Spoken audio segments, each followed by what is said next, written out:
ധനുമാസത്തിലെ തിരുവാതിര ദിവസം സ്ത്രീകൾ പ്രധാനമായിട്ട് ചെയ്യേണ്ട ചില വ്രതങ്ങളെക്കുറിച്ചും സ്ത്രീകൾ പ്രധാനമായി ചെയ്യേണ്ട ചില ആചാരങ്ങളെക്കുറിച്ചാണ് പറയുന്നത്.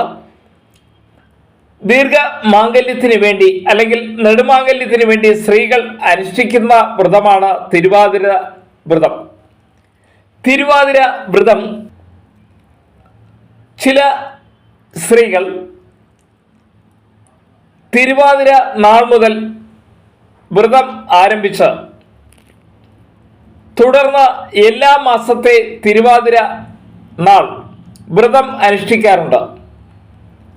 അങ്ങനെ വ്രതം അനുഷ്ഠിക്കുമ്പോൾ പ്രധാനമായി തിരുവാതിര ദിവസം മൗനവ്രതമാണ് എടുക്കുന്നത്.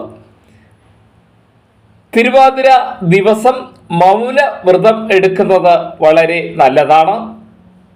ഭർത്താവിൻ്റെ ദീർഘായുസ്